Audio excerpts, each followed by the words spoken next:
Can you talk to us a bit about moods and the best way that people can try and sustain a happier mood more often? Obviously, we're not robots and this is not possible all of the time, but for the average person that would just want to know a few tips, what you would suggest for something like that? Yeah, so often in therapy, we'll distinguish between things that we call emotion regulation skills, which is almost the prevention stuff. So, can you be doing day to day to make those really low days less likely to happen, or happen less of the time?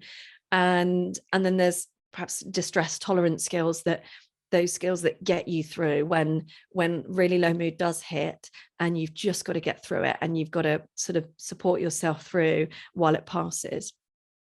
So in terms of emotion regulation, so preventing as much as it is possible those really low mood days happening, and it's important to say, like you said, they do happen to everybody, and a mood naturally fluctuates, so it goes up Mm, and down for everybody because it's influenced by so many factors, including things that we don't always have complete control of. If you're let's say you're a parent, and your baby keeps you up half the night, then by virtue of that difficult night, and where you haven't had enough sleep, that will impact your mood the next day. yeah. Or um, let's say you didn't manage to drink as much, and you wake up dehydrated in the morning, which gives you a bit of a headache, which then shifts your mood again because you're in pain. And so there can be lots of really small, very basic things that can impact. They sort of all build up. They're all like sort of bricks to make this wall that impact on your emotional state and your mood. So often I think it's really useful to start with those, I almost don't want to call them basics, but the sort of biological stuff. So, emotion regulation skills will include things like, sleep is just essential. You've only got to get one bad night's sleep for it to impact your emotional state the Yeah. next day. But if that continues on, then that can have a huge, huge impact on your emotional state. So, sleep is huge. Um, Movement, exercise is also a big deal. So, you get an almost instant um, impact on your mood in a positive way when you move your body for a period of time and you get the blood flowing. Um, so what you eat as well, and what you're putting into your body will impact on your emotional state.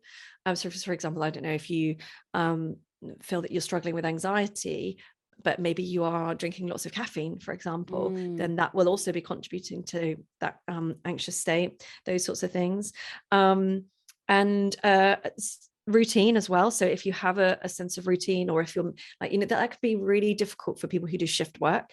If you've got to do nights on and off, because maybe you're a nurse or a doctor or something, and those things can really impact.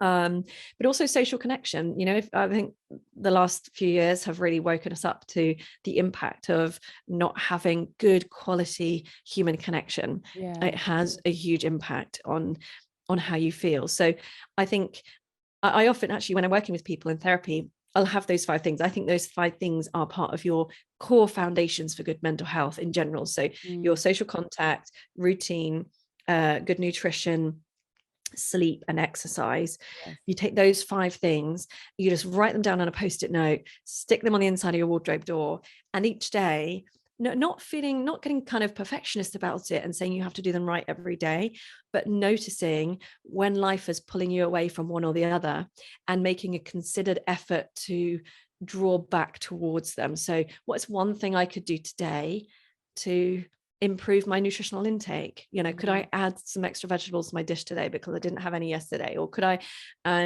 make sure I get an early night tonight because that wasn't a great night's sleep last night?